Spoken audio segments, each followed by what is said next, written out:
नमस्कार दोस्तों, मैं रोहन शर्मा स्वागत करता हूं सभी का आपके अपने चैनल ज्योतिष एंड वास्तु में। कैसे हैं आप सभी? आज हम यहां पर बात करने वाले हैं एक बहुत ही ज्यादा महत्वपूर्ण टॉपिक के बारे में।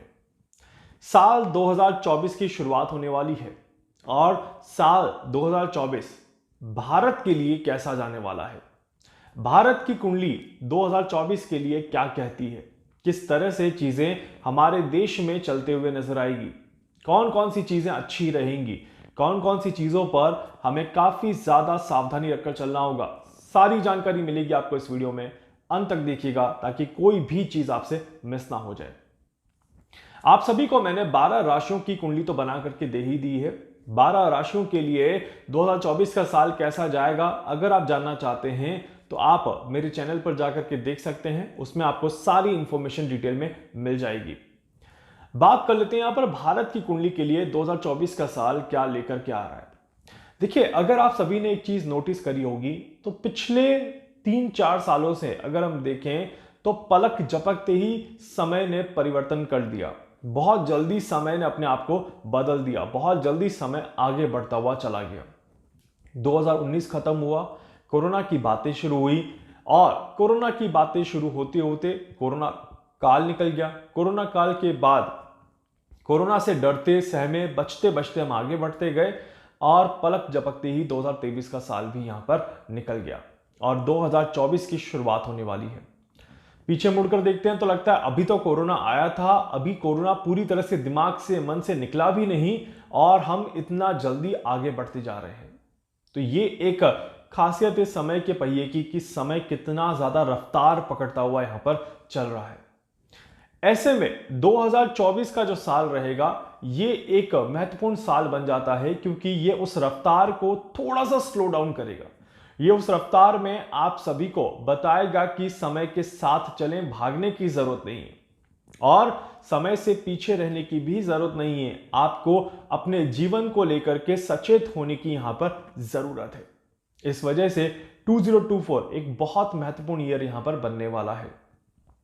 2024 का साल भारत के लिए इसलिए भी महत्वपूर्ण है क्योंकि भारत में होने वाले हैं इलेक्शंस और इस इलेक्शन के बाद बहुत सारी चीजें बदल जाएंगी। इस इलेक्शन के बाद भारत में समय में बड़ा बदलाव आएगा और इस वजह से ये इलेक्शंस हम सभी के लिए, हमारे देश के लिए बहुत ज्यादा महत्वपूर्ण बन जाते हैं। तो ऐसे में पॉलिटिक्स ले लीजिए, आप नेचर ले लीजिए, आप ह्यूमन मतलब कि जो भारत की जनता है उसे ले लीजिए या किसी भी एस्पेक्ट में ले लीजिए। 2024 में कई सारी चीजें यहां पर देखने को मिलेंगी जिससे कि हमें थोड़ा सा बैलेंस करके चलने की जरूरत ज्यादा रहेगी। कौन कौन सी चीजें और कैसे कैसे रहेंगी, इसी से शुरू करते हैं। सबसे पहले मैं बात करूंगा पॉलिटिक्स के बारे में ही। देखिए, 2024 का साल जो रहेगा इसमें मंगल बहुत ज्यादा प्रबल, बहुत ज्यादा बलवान रहेंगे। शनिदेव अपनी स्वराशि में अपनी एनर्जी को और ज्यादा बढ़ाते हुए नजर आएंगे और क्योंकि राहु और केतु का जो प्रभाव है ये और ज्यादा गहरा होता जाएगा एंड देवगुरु बृहस्पति अपनी चाल में बहुत बड़ा परिवर्तन करेंगे जिसकी वजह से भारत की जो एक स्थिति है, पॉलिटिकल स्ट्रक्चर है, उसमें भी काफी ज्यादा बदलाव होते हुए नजर आएंगे। इस वजह से 2024 का साल भारत की पॉलिटिक्स के लिए एक बहुत इंपॉर्टेंट ईयर यहां पर कहलाएगा। पॉलिटिक्स में उठापटक देखने को मिलेगी। 2023 के कंपैरिजन में देखा जाए तो 2024 की पॉलिटिक्स जो है वो काफी ज्यादा सरप्राइजिंग रहेगी। मतलब कि कुछ ऐसी परिस्थितियां हो सकती हैं, कुछ ऐसी घटनाएं हो सकती हैं जहां पर सडन सत्ता परिवर्तन हो जाए या फिर विरोधाभास काफी ज्यादा देखने को मिले, पक्ष और विपक्ष के बीच में विवाद बढ़ता हुआ नजर आए। इस तरह के योग यहां पर बनते हैं। मतलब कि एक सौम्य पॉलिटिक्स, एक सद्भावना की पॉलिटिक्स तो मैं नहीं देख रहा 2024 में। 2024 की पॉलिटिक्स में हमें काफी ज्यादा भयंकर रूप देखने को मिल सकता है। इस तरह के योग यहां पर बिल्कुल दिखाई देते हैं। शत्रुता बढ़ते हुए नजर आएगी, पक्ष और विपक्ष में विवाद बढ़ता हुआ नजर आएगा, आरोप प्रत्यारोप बढ़ता हुआ नजर आएगा और इसके चलते कई सारे नेताओं को बहुत ज्यादा परेशानियां झेलनी पड़ेंगी। इस तरह के भी योग यहां पर बनते हैं।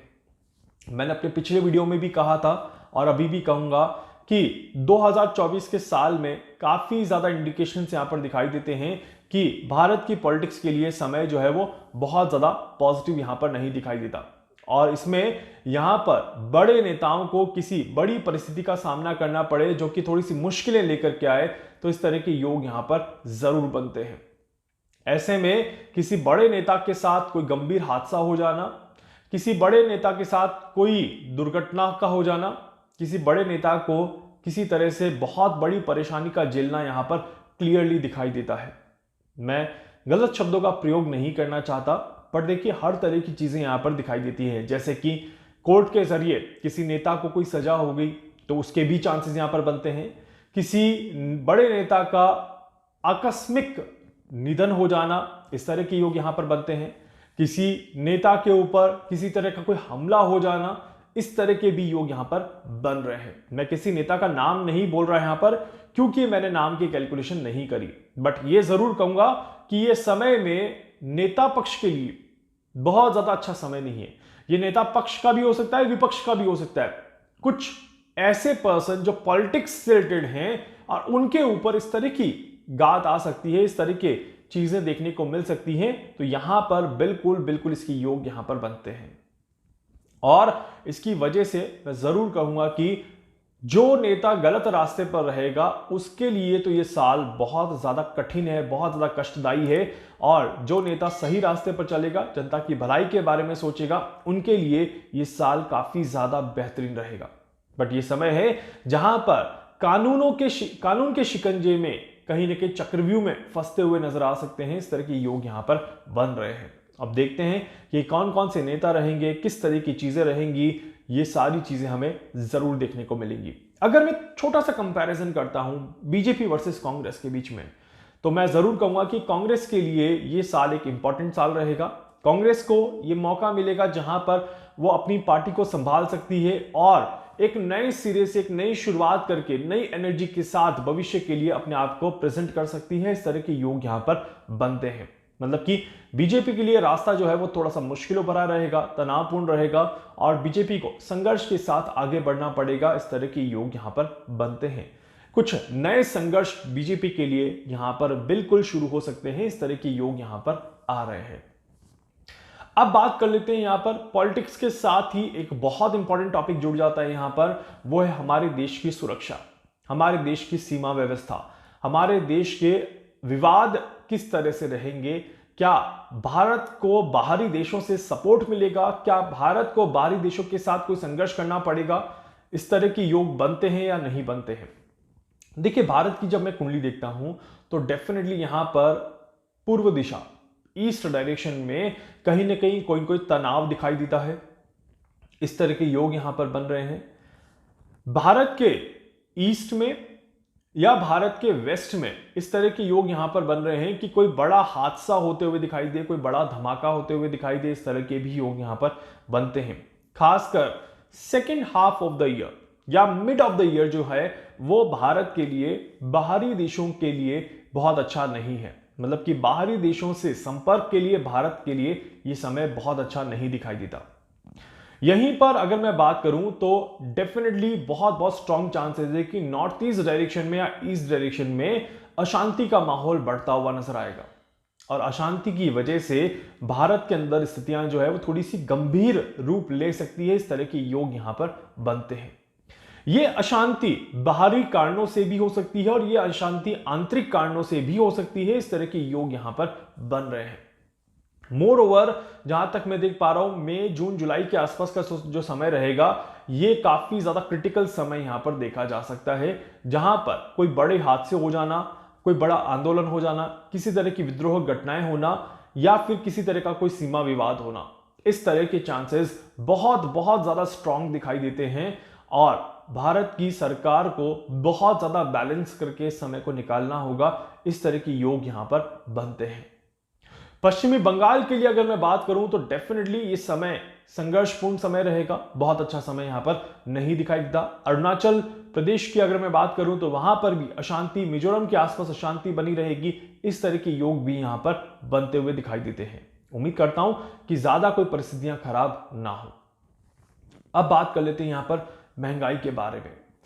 साल 2024 में भी देखिए वेदर अपना पूरा काम करेगा। महंगाई है तो महंगाई के साथ वेदर को भी कनेक्ट कर लेते हैं। तो सबसे पहले बात कर लेते हैं वेदर की, कि वेदर किस तरह से यहां पर रहेगा, मौसम क्या कुछ दिखाता हुआ नजर आएगा साल 2024 में। देखिए भूकंप, साइक्लोन, बाढ़, आंधी, तूफान, ये ऐसी चीजें हैं जो हर साल आती हैं। इसमें कोई नई बात नहीं है कि इस साल आएंगी या नहीं आएंगी। प्राकृतिक प्रकोप की जब मैं बात करता हूं तो प्राकृतिक प्रकोप का और भूकंप, आंधी, तूफान का आना दो अलग बातें हैं। क्योंकि प्राकृतिक प्रकोप में नुकसान आता है, जानलेवा चीजें दिखाई देती हैं, बट नॉर्मल भूकंप का आना नुकसान नहीं दिखाता। जैसे अभी दिल्ली में कुछ दिनों पहले भूकंप के झटके देखने को मिले, या और भारत के दूसरे राज्यों में भूकंप के झटके देखने को मिले। तो ये भूकंप साधारण भूकंप थे, मतलब कि भूकंप तो था बट भूकंप की वजह से बड़े नुकसान देखने को नहीं मिले। जैसे अभी हमने उत्तराखंड में एक टनल का हादसा देखा, टनल का हादसा हुआ बट नुकसान नहीं हुआ क्योंकि सारे मजदूर जो थे वो सुरक्षित बाहर आ गए। तो कुछ इस तरह की चीजें जिसमें परेशानियां रहेंगी बट नुकसान की टेंडेंसी कितनी है, वो प्राकृतिक प्रकोप में बदलेगा या नहीं बदलेगा, उसको मैं यहां पर एक्सप्लेन कर रहा हूं। देखिए 2024 में भी राहु प्रबल रहेगा, मंगल प्रबल रहेगा, शनि अपना पूरा प्रकोप दिखाते हुए नजर आएंगे और इसकी वजह से प्राकृतिक आपदाएं आते हुए जरूर नजर आती हैं। और इन प्राकृतिक आपदाओं में तूफान आएंगे, बिल्कुल आएंगे, चक्रवात आएंगे, बिल्कुल होंगे, और साथ ही साथ भूकंप और बाढ़ जैसी परिस्थितियां भी देखने को मिलेंगी। इस तरह के भी योग यहां पर बनते हैं। तो जब इस तरह की चीजें बैक टू बैक हमें देखने को मिलेगी तो यहां पर खतरे वाली कोई बात है या नहीं है, तो मैं जरूर कहूंगा कि कहीं ना कहीं खतरे वाली बात दिखाई देती है। अगर 2024 में कोई भी भूकंप जो 6 पॉइंट रिएक्टर से ज्यादा का होता है, भारत को हिट करता है, तो भारत में नुकसान होगा। इस तरह के योग यहां पर बनते हैं। 2024 में अगर मिड ऑफ द ईयर में, मतलब कि मार्च, अप्रैल, मई, जून, जुलाई के आसपास कोई भी चक्रवात आता है तो वो नुकसान लेकर के आता है। इस तरह के योग यहां पर बनते हैं और इसके बारे में मैं सही समय पर और अच्छी गणनाएं करके आपको बताऊंगा। अभी जो मैंने एक रफ कैलकुलेशन करी है उसमें ये चीज बिल्कुल दिखाई देती है कि 2024 में किसी तरह का प्राकृतिक नुकसान भारत की कुंडली में दिखाई देता है। भारत की कुंडली में प्राकृतिक नुकसान की वजह से परेशानियां दिखाई देती हैं। इस तरह के योग यहां पर बन रहे हैं और जिसमें जान और माल के नुकसान की संभावनाएं बिल्कुल यहां पर बनती हैं।